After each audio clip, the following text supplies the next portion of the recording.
And you've spoken about having some players back this last week, and you got the 4-1 win against Newcastle as a result. How important and how well equipped is the squad at this moment in time to find a run of consistency into Christmas? Yeah, look, it's still a challenge because, we've still got, I think this morning I had a look, it was still 8 out injured from our first team squad. All have contributed, apart maybe from Ash Phillips, who hasn't played a lot, but the rest have all contributed. So it's still a little bit of a challenge for us. It's not just the games it affects training. When we had all the guys fit at the start of the year, the level of our training was a lot higher. We could be a lot more intense with what we do. It's a little bit different now. So, but it was good, like you said, to get back Pape and Richie last week, and that certainly helped us just to freshen up the team. And hopefully between now and kind of the new year, although then we'll lose players for international commitments. So I guess for the foreseeable future anyway, it's kind of where we're going to be. You've obviously had a perception of Heung-min Son before you came to the football club. Then you've got to work close up with him. Is there anything that you've noticed since you've started working with him that has maybe surprised you? And how will you cope? How will you plan for his loss in January along with Bissoumar and Saar? Nothing's really surprised me about Sonny. As you said, I've known him for a long time. The quality he has as a player is pretty evident to anybody who's sort of been following the Premier League and world football. And, I had the advantage of already sort of having a glimpse into him as a person. And I guess the only new thing for him is that he's, taken over a sort of leadership role within the group here. And, again, he's taken to that really well. He's embraced the extra responsibility, both in and around sort of the culture and the environment here, but also, during games, when we've needed him to step up. So yeah, he'll look. All those 3 players will be a big loss for us, but it's kind of been the story of our season. We've had to cope without significant players so far, and as I said, that's kind of what we've been dealt with, and we'll just have to deal with it as we have. The spotlight has been on Christian Romero again this week following a tackle in the game just after his suspension. I'm just wondering, what have you said to him this week about that? Is it trying to strike a balance in his approach? Yeah, to a certain extent. But, I think it's fair to say the spotlight will be on him for the rest of the year, because I just think, any challenge he does, whether it's, something that's pretty clear like the Chelsea game or last week, which I just thought was as much clumsy as anything else, will get highlighted. He knows that. He understands that. He's just got to, make the adjustments that he needs to do during the game. But, I don't think it's a subject for long chats. It's pretty evident, the impact he has on us when he's playing and when he's not. And, we much prefer to have him out there. Thanks, Ange. Hi, Ange.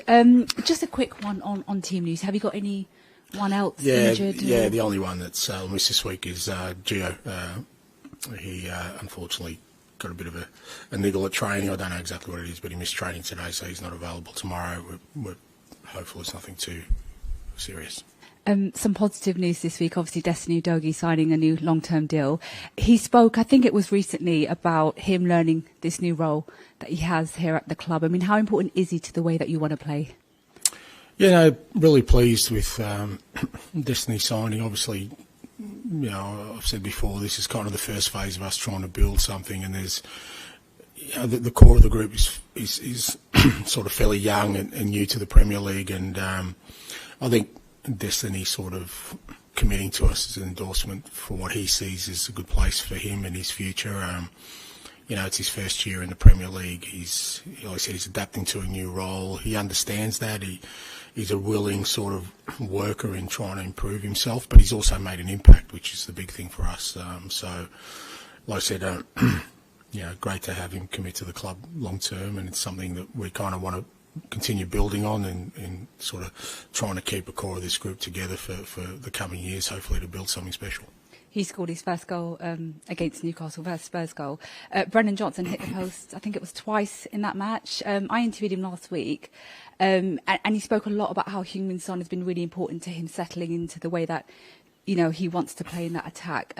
He returns to Forest tomorrow for the first time since leaving. So what do you make of the way that he's developed within your attack?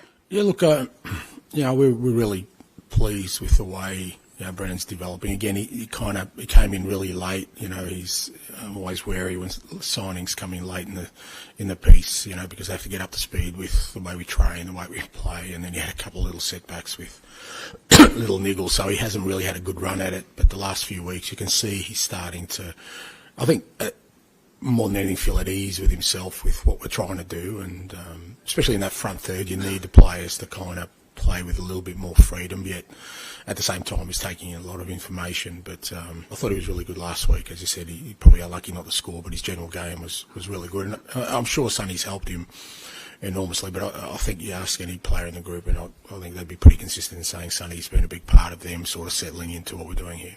Thanks, Ange. Ali. Hi, Ange. I was going to ask you about the other fullback, Pedro Porro, from the weekend. Obviously, he's a player that you inherited. He was on a loan that was going to be made permanent regardless anyway. I mean, at what point did you kind of identify, or actually, rather than someone I'm kind of stuck with, actually he's someone that fits perfectly what I want? Yeah, he's a good footballer, and most coaches will tell you they want good footballers, and I didn't see anything there. I mean, I know, a lot of people have always said, especially with the way I got my fullbacks to play, but I haven't been at a club yet where the fullbacks haven't adapted, whether that was at Celtic, whether that was at Yokohama, since I've kind of been going down this road. Very few have struggled with it. I think it's just probably, the uniqueness of what they do that takes people aback a little bit. But in terms of the functionality of it, we try and make it as kind of simple for the guys in that position, and then the quality we have both with Pedro and Destiny, they take it to another level altogether, because it's one thing for me to say to them to sort of move into the areas we want them to move, but then they need to show that quality, and they got it in abundance. So I was never concerned about Pedro, I didn't feel him and Emerson. I thought we were well covered on the right-hand side. Excuse me. After that ball to Richarlison the other day, obviously turned to you, big celebration with you. I mean, have you ever had a fullback that's been as much of a playmaker in that respect as he is? Yeah. Yeah. And most of the guys, most of the teams I'll play, whether it was that, Celtic, Greg Taylor was very influential, Anthony Rolson, Alistair Johnson. When I was at Yokohama, Ken Matsubara, I could go on. They were all that's part of the way we play. Yeah. And on Bissoumar, they don't all hug me after a goal. Just back to Bissoumar and Saar quickly. Do you know when their last game will be yet for you? No, we'll still work through that. I'm kind of focusing, what's ahead between now and then, and we'll go through all those sort of permutations over the next couple of weeks. Thank you. Across to Charlie, please.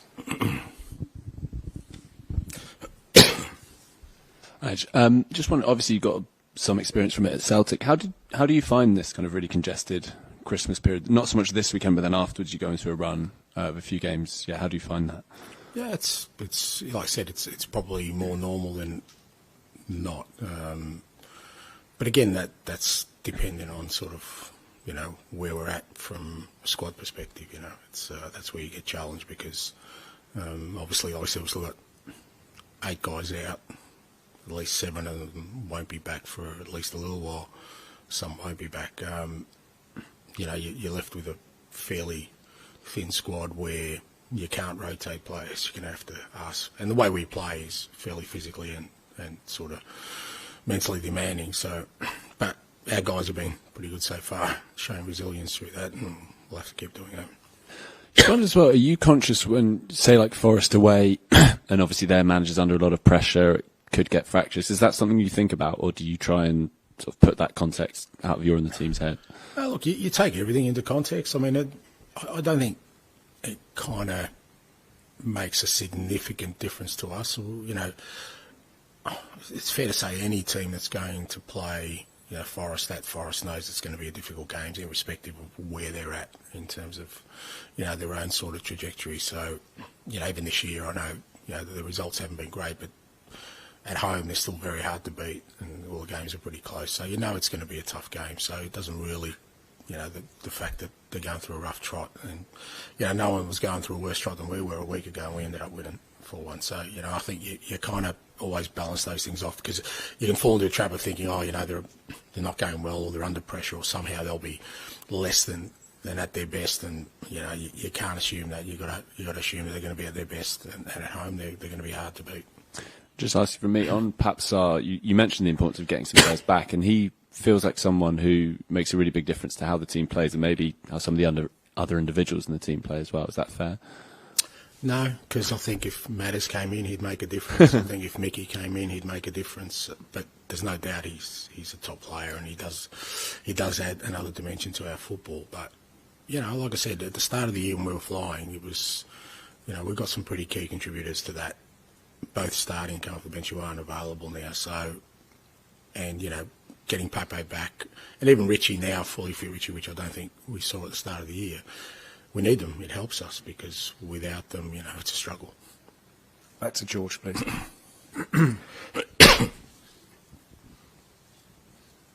Hi, Ange. It was obviously a really good attacking display last weekend, but maybe got overlooked how much of an improvement it was defensively as well. How pleased were you to sort of see the defence back to how it kind of was at the start of the season? Yeah, no, that was an important part. And again, it's not just about the back four or Vic. It's as a team, I thought we were a lot more sort of organised with our press, and particularly, we kind of knew Newcastle counter-attacking, and they got some real threats up front. If you're kind of not organised, I thought we were a lot better in that sense. Romero makes a big difference to that, but I thought Ben Davis was outstanding as well last week, and he's getting a run of games now, but. We're always got to be mindful. He's not a centre-back, so again, we're kind of, trying to manufacture something there, but he's grown into that role. And, I thought it was important last week because whilst, I said after the game, obviously Newcastle going through a similar trot to us in terms of lack of personnel. When you looked at their sort of front half of the team, they were still, a big threat, and we had to be really disciplined, and I thought we showed that, apart from sort of the goal, which got a bit sloppy towards the end, the rest of the game, I thought we were pretty good. I'm guessing Mickey's still quite a few weeks away, so it could be Christian and Ben for the foreseeable future, sort of no injuries, touch wood. Yeah. How comfortable are you with them two as a centre-back partnership? And I guess there was probably a point at the start of the season where that could have been a starting team if Mickey hadn't joined when he did. Yeah, to a certain extent, but I mean, at the same time, like I said, Ben's sort of still adapting to it, and he's done remarkably well, but centre back is still a position where it's a fairly, especially in our structure, it's one of the few positions where you need guys with outstanding attributes in there, and we've been very fortunate that he's able to fill in for us there, and he's really good at taking in information. He really understands the game. He's not just his own role, but how we want to play it. I think that's helped him, and as I said, having Romero next to him is, I think, helps in that sense. And Vic, because Vic's kind of taken a bit of a leadership role back there as well. But I mean, ultimately we still need to sign another centre back. Because at the moment we're kind of a little bit on tenterhooks that if something happens again, then we're short, and we're already short. And just with Nottingham Forest, obviously any talk about Forest kind of sparks memories of Brian Clough. Fair to assume you would have watched a fair amount of his team in sort of late 70s, early 80s, and as a character, obviously hugely a huge character. How much of an influence was he kind of when you was growing up watching football? Well, not a direct one, but he's one of these managers who have made an indelible impact on the game. When you think about Nottingham Forest, winning the European Cup, I mean, it's quite an achievement. I mean, English football at the time was, fairly dominant through Europe, but still a remarkable achievement. And people like Brian Clough, have this unique place in our game where their impact is undeniable and stays forever for a number of reasons. We'll finish just with one from James, please. Hi, Ange. The Champions League group stage obviously came to a head this week. I just wondered if you watched any of those matches and how much, if at all, does not being part of it kind of drive you on to try and get Tottenham into the top four? What do you reckon, mate? Do you reckon I would have just said, let's see what's on telly tonight? Champions League? I might have a look at that. Game Friday. Yeah, no, I do follow the football a fair bit. No, I watched it all, and it's I guess European football in general. You kind of, it's where you want to be. You want to be involved in those games. You want your football club involved, because not just because of it's European football, but the unique challenges it brings, because you play in different countries, different conditions, different styles of football. All those kind of things you enjoy. That aspect of it. So it's definitely something this football club should be a part of. Absolutely, and. I think not being part of it this year has hurt us, because I think it gives you a chance to develop your squad even quicker with the experiences they have and the ability to kind of, give more game time to your squad. So I think it's hurt us this year, but hopefully we're back in it next year and making an impact. Does it make January harder as well? Because obviously it's not something you can offer for the second half of the season.